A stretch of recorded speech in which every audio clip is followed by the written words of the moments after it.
The morning light touched the ancient crystal spires of Lyris's home, casting rainbow shadows across the stone floors. She woke before the twin suns fully rose, as she always did, with a sense that something in the world had shifted during the night. Her silver hair fell loose across her shoulders as she stood at the window of her tower, looking out toward the distant lands where humans were said to live. The legends called them the Fallen Ones, creatures who came from the sky in metal birds and brought destruction wherever they went. But Lyris had never believed in legends. She believed in truth. And the truth was that she had felt something calling to her from beyond the mountains for weeks now.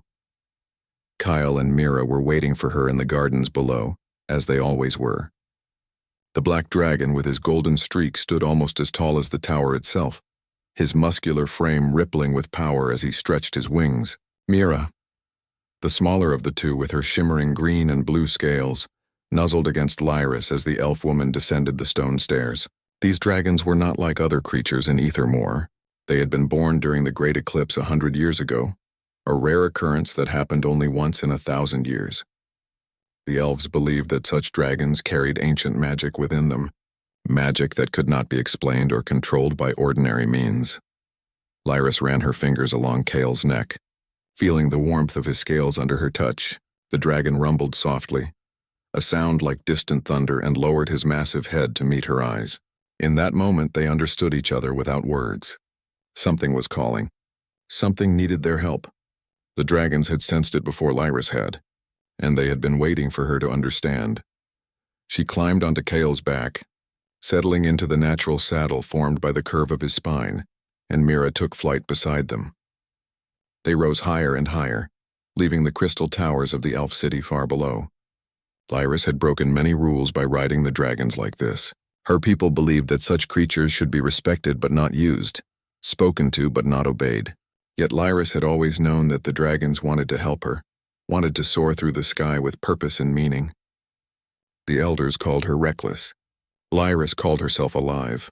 The desert spread out beneath them like an ocean of red and gold sand. Lyris had never ventured this far from home before. The sun beat down on the barren landscape, and heat waves shimmered across the dunes like living things.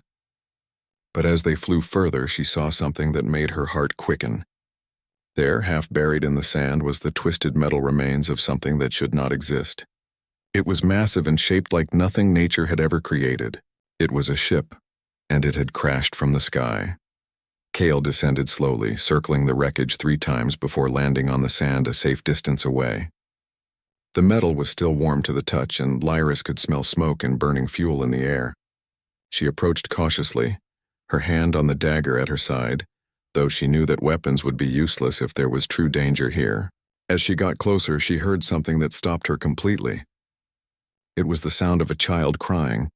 The cry was coming from inside the wreckage, from deep within the twisted metal and broken corridors of the ship. Lyris looked back at her dragons. Kale's eyes glowed with an ancient knowing, and Mira let out a long, low chirp that seemed to say yes. Go. Help. Lyris moved forward into the darkness of the ship. The interior was a maze of passages and broken equipment. The walls were lined with strange devices that Lyris did not understand, and the floor was slick with liquid that made her slip as she walked. The crying grew louder, and soon Lyris found herself in a large open space where she saw them. They were humans, but not like the monsters from the stories. They were broken and afraid, huddled together in small groups, some injured and some bleeding. There were about 15 of them, and they stared at Lyris with eyes wide with terror and confusion. A woman with dark hair stepped forward.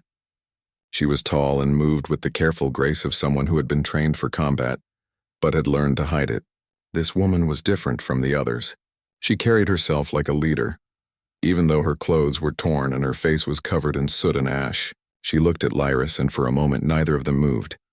Then the woman spoke words in a language that Lyris did not know, but her voice was gentle and careful. She was not reaching for a weapon. She was not attacking. She was speaking as one might speak to an animal that might be dangerous but deserved respect. Lyris understood then that this woman was wise, that she saw beyond the difference between species. Lyris pointed toward the sound of the crying child, and the woman's expression changed completely. She moved faster than Lyris had expected, moving through the wreckage with surprising speed. Lyris followed her, and they came to a smaller room where a child lay on the ground. The girl could not have been more than 8 years old, and her skin was burning with fever. The child's mother was kneeling beside her, whispering words of comfort. But the words held no power against the infection that was consuming the girl from within. The woman with dark hair knelt beside them and placed her hand on the feverish child's forehead. When she looked up at Lyris, there were tears in her eyes. She spoke more words in her strange language, and Lyris somehow understood the meaning. "Help her. Please help her. This child means everything." Lyris made a decision that would echo through the ages. She turned and ran back through the ship, back out into the desert sun where Kale and Mira waited. She whistled a sound that only dragons could hear completely, a frequency that resonated in the deepest parts of their being. The dragons responded immediately, moving toward the ship with purpose. What happened next was something that no one in Ethermore had ever seen before. Kale approached the human woman and lowered his massive head. He did not attack. He did not frighten. He simply came as close as he could and then opened his mouth. But the fire that came out was not the fire of destruction. It was gentle and warm, colored like sunrise, and it filled the room with light instead of heat. The flames touched the feverish child, and where they touched, the heat of infection began to cool. The sickness that had been burning through the girl's body was drawn out like poison from a wound. Mira sang then.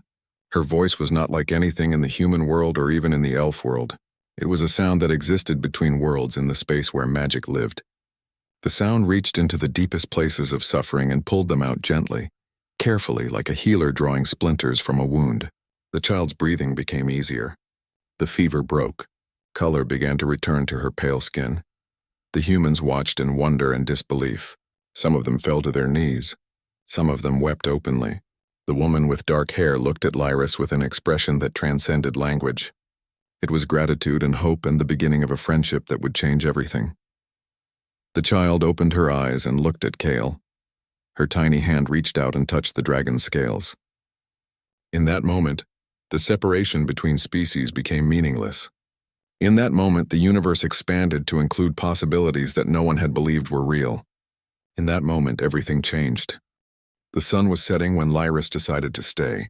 She had planned to return to her tower and the safety of the elf city, but something inside her could not leave these broken humans alone in the desert. The woman whose name she eventually learned was Grace had shown her to a section of the ship that was less damaged, where the humans had set up a makeshift shelter. There were blankets made of material Lyris did not recognize and water stored in metal containers. The humans had tried to survive in the only way they knew how. Grace sat beside Lyris and tried to communicate using gestures and simple sounds. She pointed to herself and said her name slowly. She pointed to the small child who was now resting comfortably, her fever completely gone, and said Emma. Then she pointed to each of the other humans and shared their names. There was Marcus, who was a mechanic, and Rebecca, who was a doctor, and David, who was a pilot. There was young Kelly and old William and several others whose names Lyris could not quite pronounce. But she understood that these people were real to each other, that they mattered to one another deeply. Kale and Mira stayed close to Lyris, which seemed to comfort some of the humans and frighten others. The dragons had never been aggressive, but their very presence was intimidating to creatures who had never seen them before. A few of the humans kept their distance, watching from the shadows of the ship's interior, but Emma was not afraid. The small girl moved toward Mira with the fearlessness of childhood, and the dragon lowered her great head to meet the child. Something passed between them, something that neither had words for but both understood completely. As night fell, Lyris realized that these humans could not survive long in the desert without proper shelter or supplies. The ship had crashed with some supplies still intact, but not enough for 15 people to survive for more than a few weeks. Even with the best planning and the most careful rationing, they would slowly starve or become ill from the harsh conditions. Lyris made another choice that would have consequences she could not yet imagine. She stood and pointed to Grace, then to the mountains in the distance where her home was. Grace looked confused at first, but Lyris gestured more clearly. She was inviting them to come with her. She was offering shelter and supplies from her own stores. Grace's eyes grew wide, and she looked at her people gathered around her. A discussion happened that Lyris could not follow, but she could read the emotions on their faces. Hope, doubt, fear, gratitude. Finally, Grace nodded. She turned to Lyris and placed her hand over her heart. a gesture that Lyris understood meant sincere commitment. Then Grace began organizing her people. They gathered what few possessions they had salvaged from the ship, carefully wrapped Emma in blankets, and prepared for the journey ahead. Lyris knew that walking across the desert in the darkness was dangerous, so she whistled for her dragons. She made Kyle kneel down, and several of the humans climbed onto his back with obvious fear but also obvious determination. Mira took others on her back, though some of the humans were too frightened to ride a dragon and insisted on walking alongside. Lyris and Grace walked together, talking even though they did not share a language. Somehow they communicated anyway. Grace pointed to herself and then made motions of flying, then crashing. She was telling the story of how they had come to be in this place. She pointed upward to the stars and explained that her people came from somewhere beyond those lights. Lyris understood then that these humans had traveled between the stars, something that even the most powerful elves could barely imagine. These were not primitive creatures. These were explorers, adventurers, people who had the courage to venture into the unknown. The journey to Lyris's tower took most of the night. By the time they arrived, the twin suns were beginning to rise again, painting the crystal spires in shades of gold and pink. The humans stared in wonder at the architecture, at the way the crystal caught and reflected light into patterns that seemed almost alive. Some of them wept at the beauty of it. Emma held onto Mira's neck as the dragon set her gently on the ground, and the child laughed with pure joy. Lyris led them inside the tower and showed them to the lower levels where she kept her supplies. There were dried fruits and grains and preserved vegetables, and there were clean clothes that had belonged to visitors over the years. The humans began eating slowly at first, then more hungrily as their bodies remembered what they had been missing. Rebecca, the doctor among them, examined each person and treated their injuries. She was skilled and gentle, and Lyris found herself admiring the woman's competence. As the day wore on, Lyris realized that she could not keep these humans hidden for long. Her people would eventually come looking for her, and when they found humans in her tower, there would be questions and anger and demands that they be removed from Ethermore immediately. The elders had always said that humans were dangerous, that contact with other species was forbidden, that the purity of elf culture had to be protected at all costs. But Lyris had seen something different. She had seen Grace's love for her people, just as fierce and protective as any elf's love for family. She had seen David using his knowledge of engineering to begin making small repairs to broken items in her home.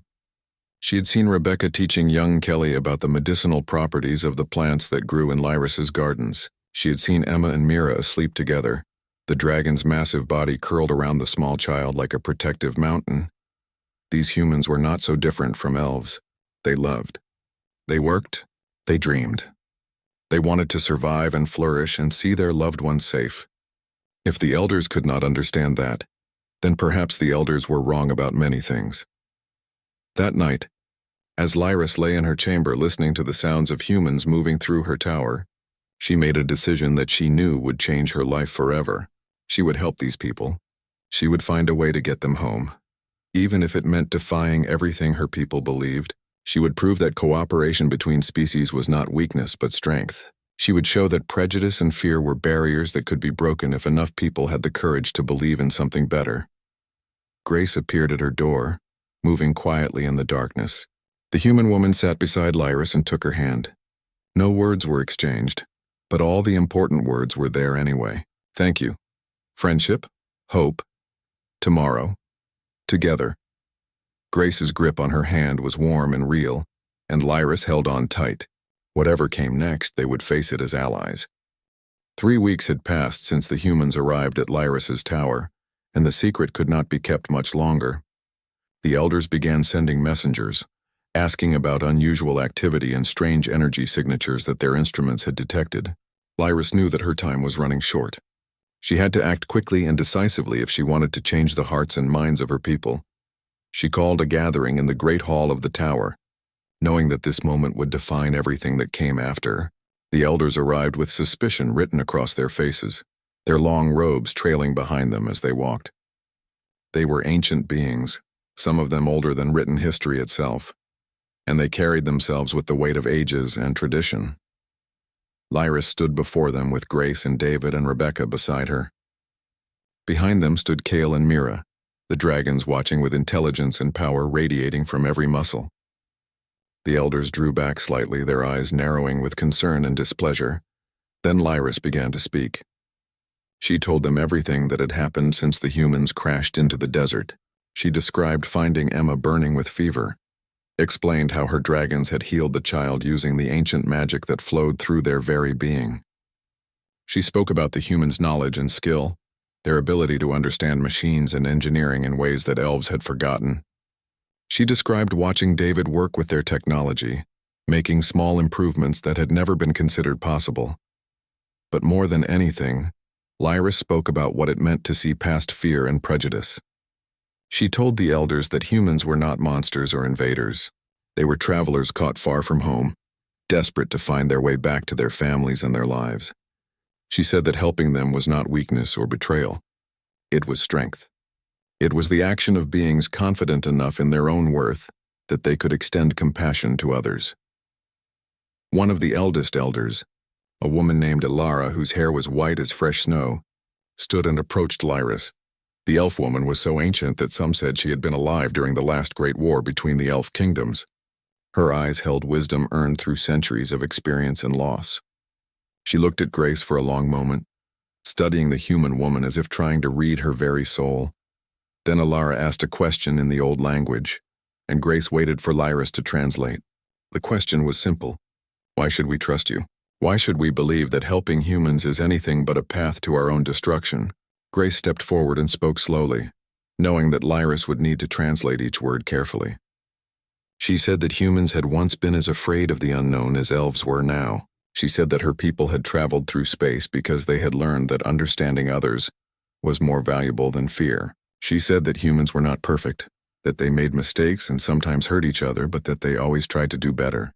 She said that if elves and humans could work together, they could accomplish things that neither species could achieve alone.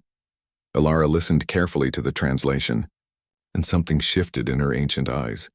She remembered something, perhaps from her own long history, perhaps from a lesson she had learned centuries ago. She nodded slowly and placed her hand on Grace's shoulder. The gesture was simple, but its meaning was enormous.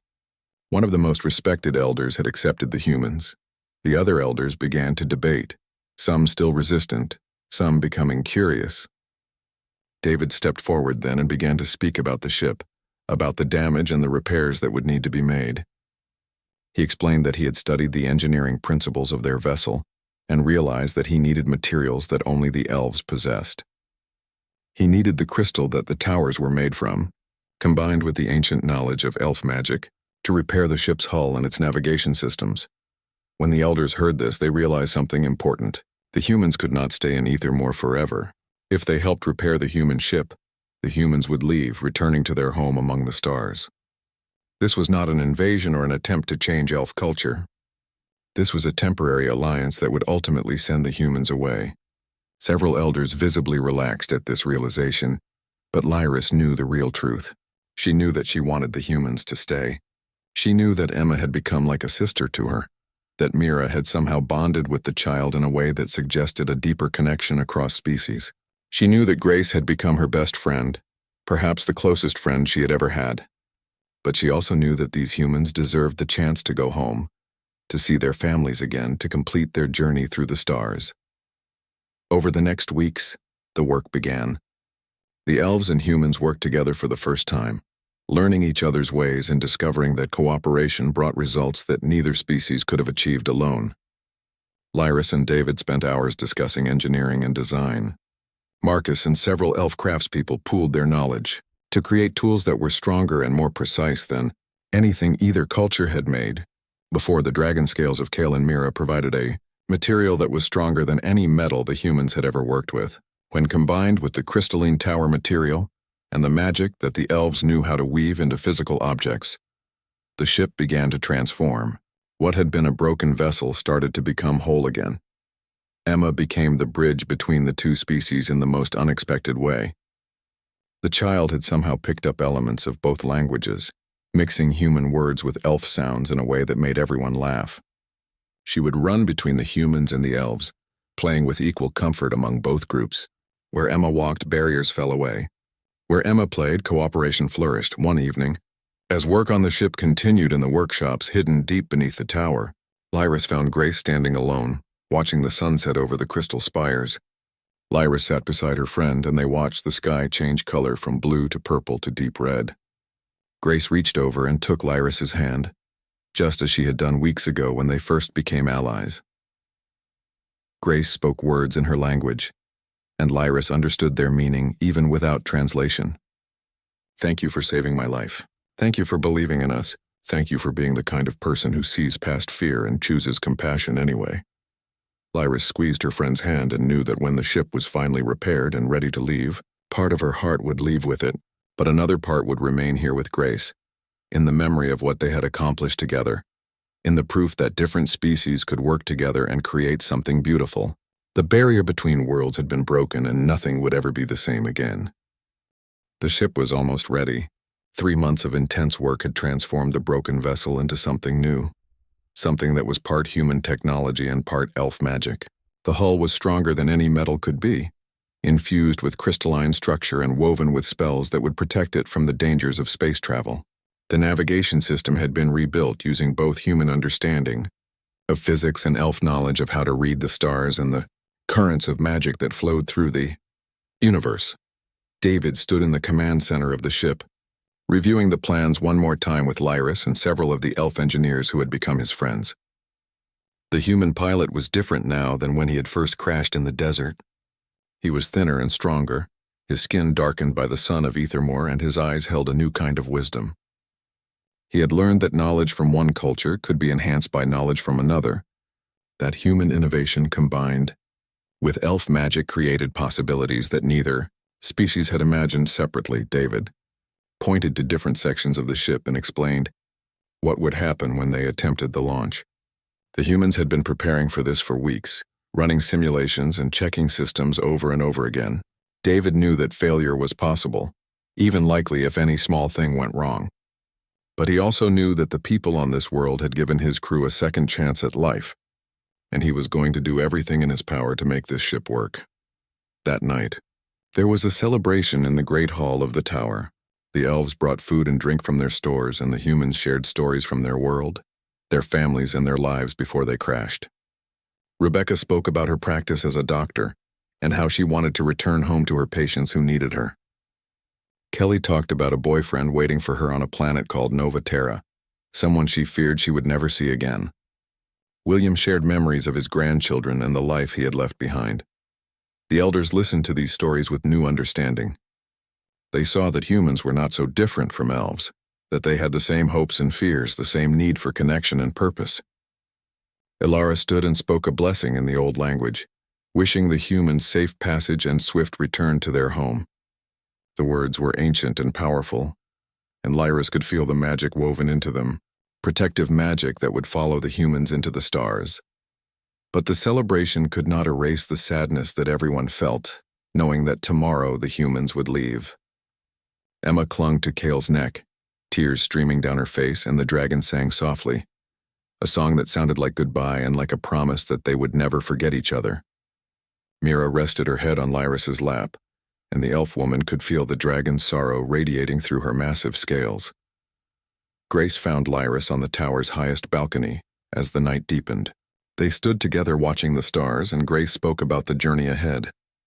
She told Lyris that this experience had changed her forever. She said that when she returned to human space, she would tell everyone about the elves and the dragons, and she would make sure that other humans knew that there were magnificent cultures on other worlds worthy of respect and friendship. Grace pulled from her pocket a small device that glowed with soft blue light. She explained that it was a communication system, one of the few things still functional from before the crash. She was leaving it with Lyris, programmed with a frequency that could reach across the stars. She said that when humans returned to Ethermore, which they surely would now that they knew such a place existed, Lyris would be their first contact, their ambassador and their friend. Lyris held the device carefully, understanding the weight of the gift. She was being given responsibility for her entire world's relationship with humanity, but she also understood that Grace believed in her, that Grace trusted her completely. That trust was worth more than any physical object could ever be. The next morning came too quickly. The ship was loaded with supplies that the elves had insisted on providing for the journey home. There were foods that would not spoil, medical supplies, and precious materials that the humans could trade with other species to help them rebuild. The humans had also brought something to trade with the elves.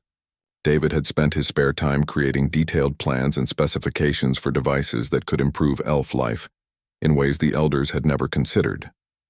The knowledge transfer was mutual and genuine. Emma refused to leave Mira's side. The small girl had grown attached to the dragon in a way that seemed almost impossible, but Mira had become protective of the child, almost maternal in her attention. Finally, Lyris made a decision that shocked everyone. She asked Grace if she could send something back with them. A young elf named Thora stepped forward. Thora was only a teenager, eager to see other worlds and experience adventures beyond the crystal towers. She asked to go with the humans to be their guide in human space and to learn about humanity directly. The elders were surprised, but Alara nodded her approval. If the humans were worthy of trust, then an elf could travel safely among them. At the last moment, just as the ship's engines began to power up, Emma broke free and ran to Mira. She placed something in the dragon's mouth, and Mira carefully held it without letting her teeth hurt it. It was a drawing, made by Emma's hands, showing herself and Mira and Lyris standing together on the crystal balcony. It was a picture of friendship that transcended species and worlds. Kyle approached Lyris one final time. The black dragon with the golden streaks lowered his great head so that Lyris could wrap her arms around his neck. She whispered words of goodbye, but they both knew the truth. When you love someone, goodbye is never the end. Goodbye is just a pause in a story that will continue in different forms, through memories and through the knowledge that such connection had been real. The ship rose slowly from the desert floor, its new hull gleaming in the morning sun, reflecting the crystalline structure that the elves had given it.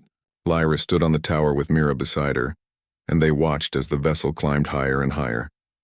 Soon it was just a speck of light in the sky, and then it was gone, heading toward the stars and home. But Lyris did not feel abandoned.